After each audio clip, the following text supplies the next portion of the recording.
Mutual presents The Mysterious Traveler.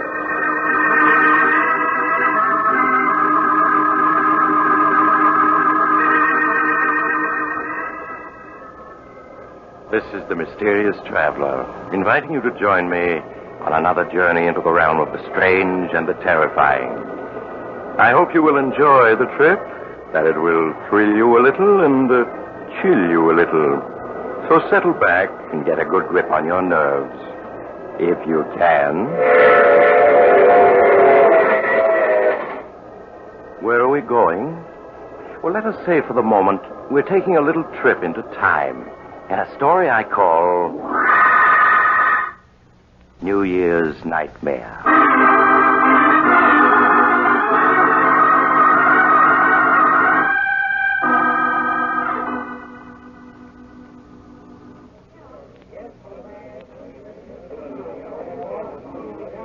As the old year entered its last minute, the crowds at the Club Tropicana were waiting expectantly for the clock to strike midnight.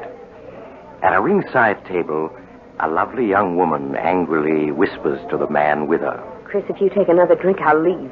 Oh, Judy, this is New Year's Eve. It'll be 1947 in another minute. Gotta celebrate, don't I? Just one more. Just one more, just one more. That's what you always say.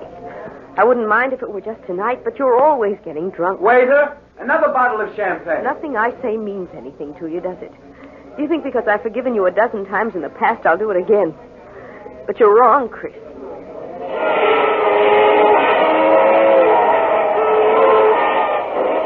Happy New Year, darling. 1947 is going to be our year. No, Chris, it isn't. I won't marry a man who gets drunk in New York and wakes up the next day in another city. Oh, Judy, what are you saying? You don't mean that. You know I love you. Yes, Chris, you love me. But not enough to give up drinking. I'll miss you, Chris. Miss you terribly. But I know I'm doing the right thing. Judy, don't talk like that. I couldn't live without you. You know that. Won't you? Sorry, Chris. Here's your ring. Will you please take me home? You don't have to leave. If the sight of my drinking is too much for you, I'll go someplace else and do it. Martin will take you home. Happy New Year and goodbye.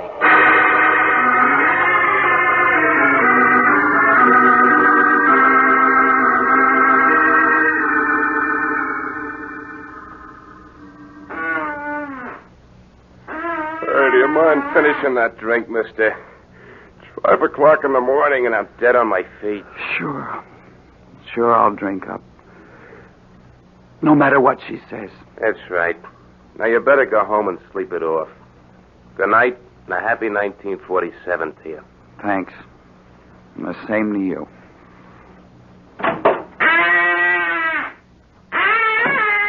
Cold. Gotta find another bar. New Year's. Gotta celebrate. Another bar across the street. Oh, gotta celebrate. Hey, mister, look out for that car. You're gonna get run down if you don't. Look out!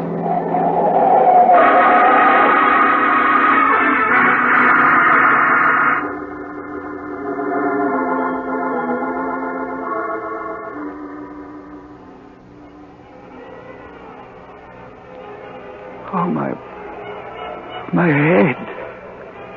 Oh, it feels so funny. What's that noise? Those horns. Well, darling, it's midnight. New Year's. Oh, my head, it's throbbing so. Where am I? How did I get here? Why, darling, you live here. Live here? What are you talking about?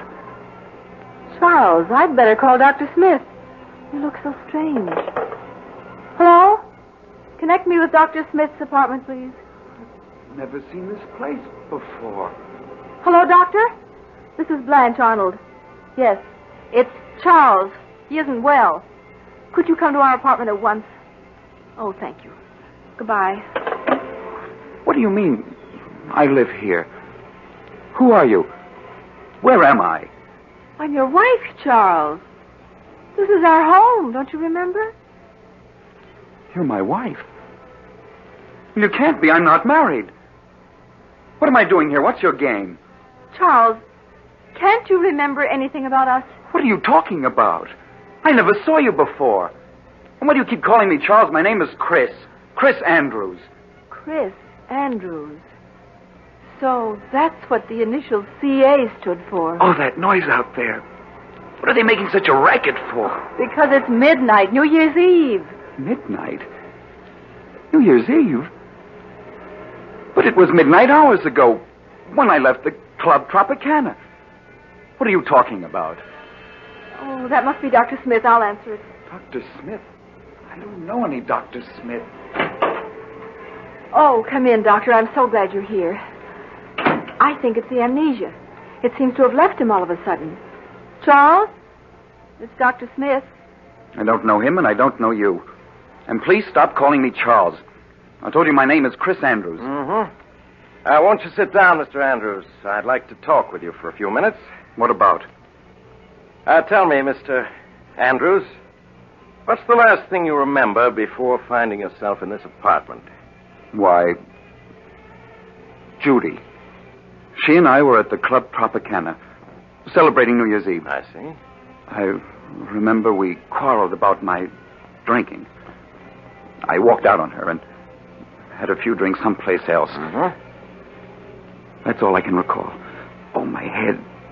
I've had hangovers, but I've never felt like this before. What time is it? It's just 4 minutes after 12. But it can't be 4 minutes after 12 New Year's Eve. That was hours ago when I left the Tropicana. Mr. Andrews, that was New Year's Eve, 1947. What do you mean, that was New Year's Eve, 1947? This is New Year's Eve, 1948. 1948? What are you talking about? It's 1947. Well, here's the morning paper. You can see the date for yourself. Thursday, January 1st, 1948. No, it can't be. It can't be. A year gone? Just like that? Well, where did it go? I haven't lived it yet. Perhaps you'd better let me clear up a few things for you. 1948. My name is Smith. I was a resident physician until recently at the Park Hospital. While I was on duty last New Year's Day, 1947, you were brought into the hospital seriously injured, having been run over by a car. When you recovered consciousness 5 days later, you didn't know who you were. You were a victim of amnesia. Amnesia? Yes, and we didn't know who you were as you had no identification papers. But my wallet, letters. They were gone. The only clue to your identity was a belt buckle with the initials CA on it. We didn't know your real name, so I called you Charles for the C. Blanche was your nurse. I've always liked the name Charles. And as for your last name, we thought Arnold was as good as any, so you became Charles Arnold. But what have I been doing since the day I recovered consciousness? Well, you weren't discharged from the hospital until May. Then you went to work as an insurance clerk. As an insurance clerk? But I don't know anything about being a clerk. I'm a reporter. Well, there was no way of learning what your occupation had been.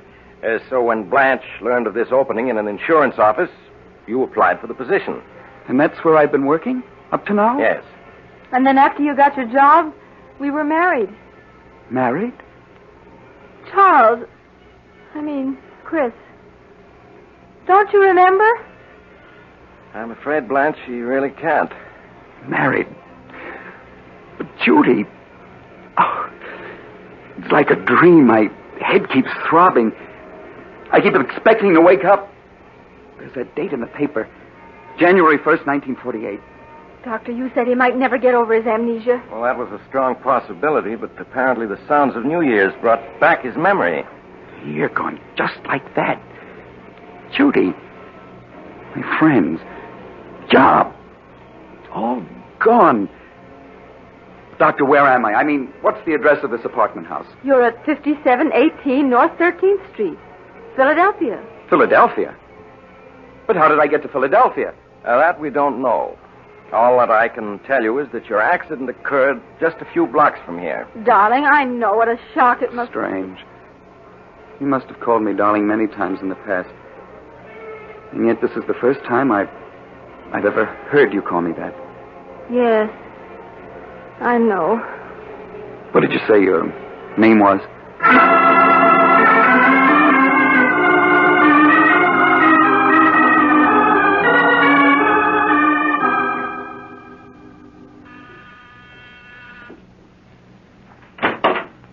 Oh, hello, Doctor.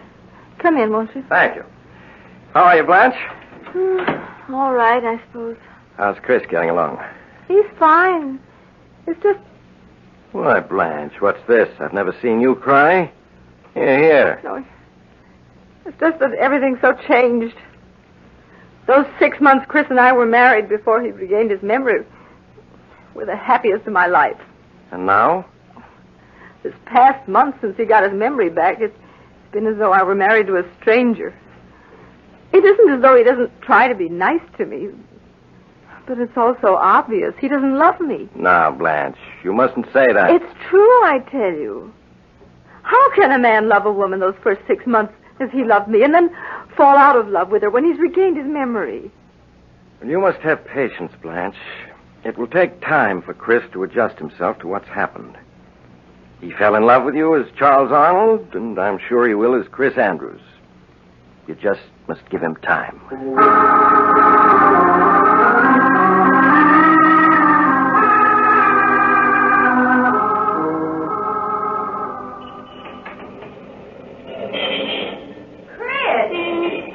Andrews! Chris, it is you! Judy! Oh, Judy! Oh, just let me look at you. Oh, this can't be true. You're being here. Well, it is. It's been a long time. Yes. A year and a month since New Year's Eve, 1947. Chris, what are you doing here in Philadelphia? I live here.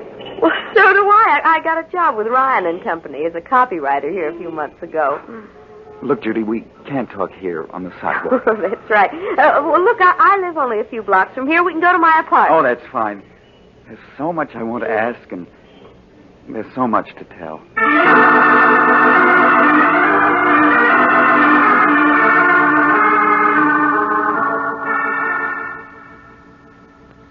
Here, let me have your hat and coat. Thank you.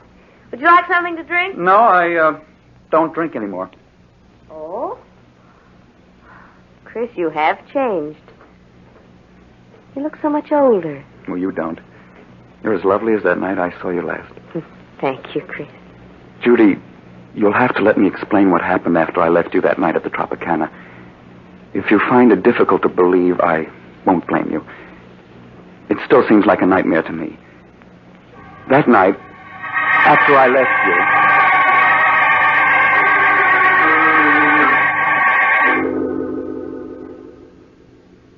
And so now you know everything. From the moment I last saw you to this one. Oh, no wonder you look different after having gone through an experience like that. Well, you're all right now. You know who you are. You're happily married. You have a job. I'm not happily married, Judy. Chris, you mustn't talk like that. Surely you must have loved your wife if you married her, and she hasn't changed. Judy, there's never been anyone for me but you. You know that. And you still feel that way about me. No, I don't. When we met tonight, that old look was still in your eyes. You do care. You know you do. Please, Chris, no matter how I feel about you, it's over now. You're married, and that's all there is to it. I wish you'd go, and I don't want to see you again.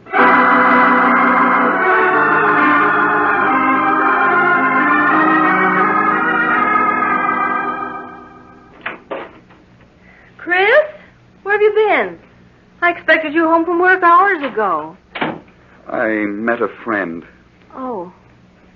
Oh, you look so tired. Do you feel well? Blanche, this past month I tried my best to be a good husband, haven't I? Well, you have been, darling. No, there's something missing, and you know it. Oh, it isn't your fault, it's mine. And as a result, we're both unhappy. You mustn't say that, Chris. I feel that in time, things will be as they were when we were first married. When you were Charles Arnold. No, but they won't be, Blanche. It's no use, I tell you. Chris, who is the friend you met tonight? The girl I was once engaged to. I see. Blanche, you've got to give me a divorce. No, Chris. I'll never do that. But why? You know I don't love you. What's the sense in going on like this? Chris, when you were Charles Arnold, you did love me, and we were happy together. I had your love once, and I mean to win it back. I won't give you a divorce.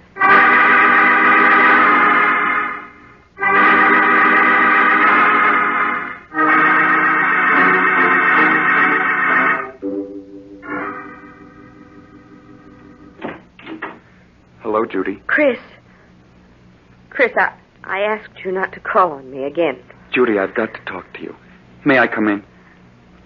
Well, all right. But just for a few minutes. Thank you. Judy, even if we hadn't met again a week ago, things wouldn't have been any different between my wife and myself. I'll never love her. And I'm not going on with her. What do you mean, Chris? I'm going to leave her, Judy, and start all over, someplace far away. I just came around to say goodbye. Are you set on leaving her? Yes. Nothing can change my mind about that. Now, you've got to understand my position, Chris. I could never be happy with you if I thought I'd been the one who came between you and your wife. But if you are going to leave her, I would like to see you again when you're free. Would you, Judy? Yes. But I don't want to see you until she's given you a divorce. Divorce?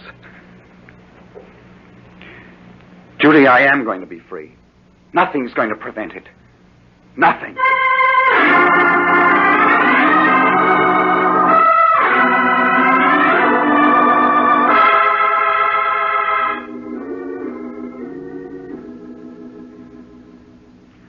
Blanche, how would you like to go out tonight? Go out? Yeah, we might take in a show or go dancing.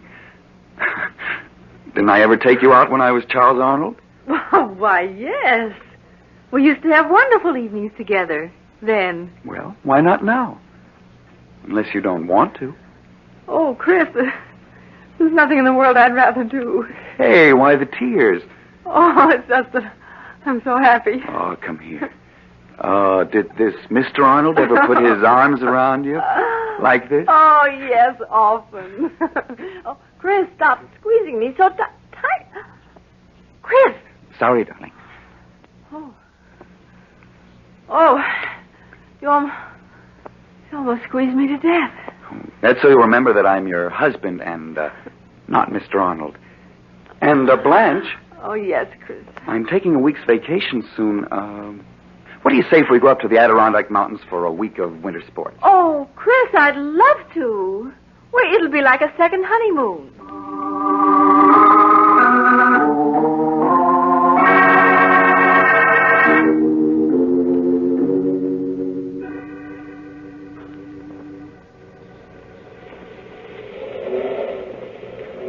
Blanche, you all right? It's only a few more feet to the top. I'm coming, darling. Where are you? Oh, there you are. Oh, Chris. Oh, the view is wonderful from here, isn't it? You're right. Being up here is like being alone in the world. Yes, just the two of us. Oh, this past week's been a wonderful one, Chris. I've never been so happy. Nor have I. Oh, be careful, Chris. Don't go so near the edge. That canyon's 4,000 feet deep. Oh, this ledge is perfectly safe. Come over here and take a look at the valley below. All right. Ooh, please keep your arms around me, Chris. Looking down like this frightens me. There. You're safe in my arms. Chris, why are you looking at me that way? What way, dear? I don't know. Is your head throbbing again? No, dear. I don't suppose you've changed your mind about giving me a divorce, have you? Giving you a divorce? But I thought we were so happy together. Yes, that's the impression I meant people to get. Chris, you can't be serious. Why, everything's been wonderful these past few weeks. Oh, I see it won't be any use trying to talk you into it. What do you mean? I'm sorry, Blanche. I don't want to do this, but you've given me no alternative. It's really your own fault. that you must die. Let go of me. No use struggling, darling. No one can see or hear you, and you can't possibly escape. You can't throw me off that ledge, then I'll hang you. I don't think so, dear. We've been so happy these past few weeks. I'm sure the police will see it as an unfortunate accident. Stop pushing me toward the edge. Chris, don't. I'll give you a divorce. I'll give you anything. I'm afraid it's too late for that.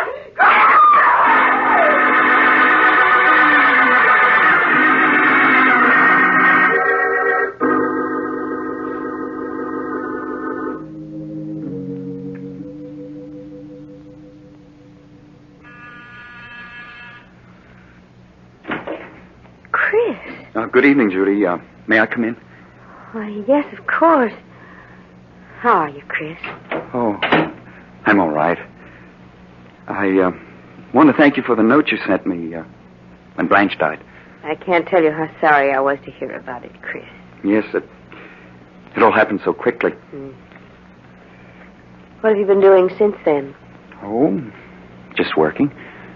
Trying to straighten myself out. Yes. Judy, perhaps I shouldn't talk about it now, seeing that Blanche has only been gone a month, but I've been thinking of leaving town. Will you come with me? Please sit down, Chris. You make me nervous walking back and forth like that. All right.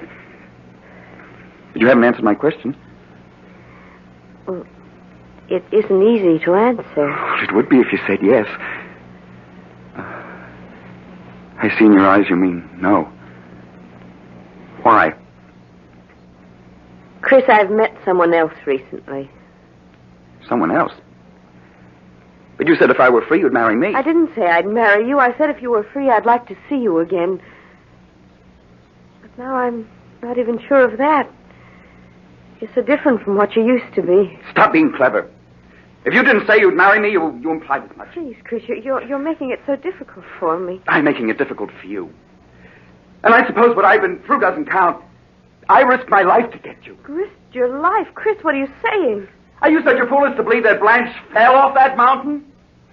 Chris, you didn't. Yes. And I did it because you said you'd marry me if I were free. Oh, no, I meant a divorce. But she wouldn't give me a divorce. It was the only way I could gain my freedom. And now you tell me there's someone else. Oh, Chris. I did it for you. And you're going to marry me. No, I won't. If I can't have you, no one else will. Chris, what's the matter with you? Chris! We were meant for each other, darling. In life and in death. Chris, if you come any closer, I'll scream for help. No, don't. Chris, no! You won't marry me. You'll never marry anyone else. There. He'll never have you. Open up in there. Miss Lennox, are you all right? Call the police. I didn't want to do it, darling. But you forced me to. Oh, my head, it throbs so. Everything's like a nightmare. Open up in there. This is the police. The police? I've got to get away.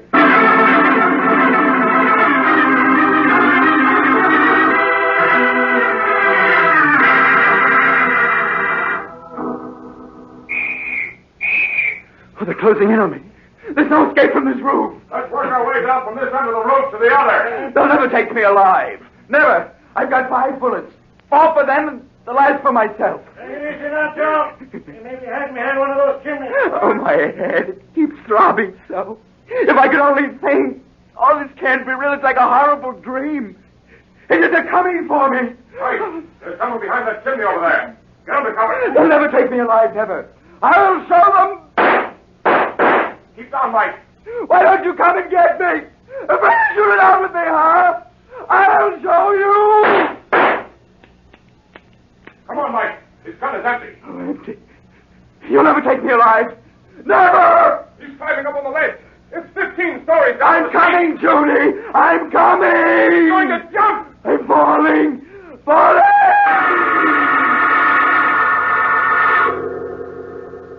You'll never take me. Never. I'm falling. Falling. Doctor, the patient's recovering consciousness. Yes, you're right. He's opening his eyes. Oh, my head. It throbs so. Where am I? Oh, it was a dream. Not real. Oh, thank heaven. Now, you must be quiet. You've been in a serious accident. Accident? Yes. You were hit by an automobile New Year's morning. Would you mind telling me your name? There weren't any identification papers in your clothing, and we'd like to inform your relatives of what's happened. My name? It's... I can't remember my name. I see. Well, what about your address? Can you remember that? No. No, I can't remember anything. Now, you mustn't get excited. It'll all come back to you. You received a fractured skull from the accident. There was a mountain. Mountain? You mean you live near one? I don't know. There was a mountain, and the police were chasing me. And I jumped off a high building. It's all mixed up. You probably dreamed that while you were unconscious. But you're all right now. Just need rest and quiet. Where am I? You're in the Park Hospital, Philadelphia. Philadelphia? What day is it? It's January 5th, 1947. It's 7:26 in the evening. And you don't know my name? No, all we have is your belt buckle with the initials CA. C.A. Nurse, will you look after the patient now? I'll be in to see him later tonight. Yes, Doctor. Are you comfortable? The initials C.A. What do you suppose they stand for? Perhaps the C is for Charles? Charles? Charles? I don't know. Well, suppose I call you Charles, just for the time being. I always liked the name Charles. All right. What's your name? I'm Miss Thompson, but you can call me Blanche.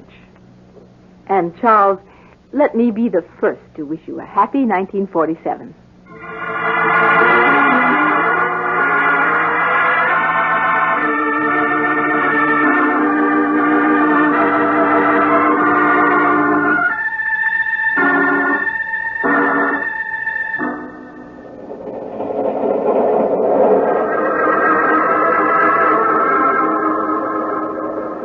This is the mysterious traveler again. Have you enjoyed our little trip?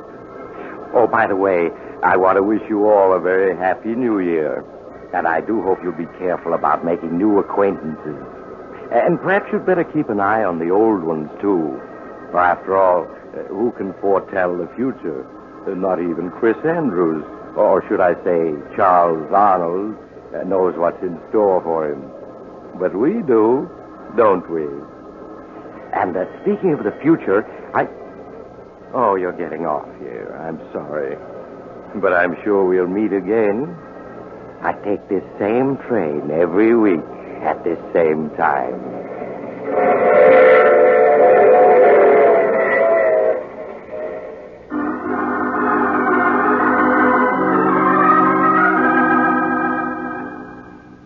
You have just heard The Mysterious Traveler, a series of dramas of the strange and terrifying. In tonight's cast were Maurice Tarplin, Stuart Brody, Louise Fitch, Hester Sondergaard, and Mort Lawrence. Original music was played by Doc Whipple. The Mysterious Traveler is written and directed by Bob Arthur and David Kogan. Listen next week over most of these stations to a tale titled No Grave Can Hold Me. Another Tale of the Mysterious Traveler.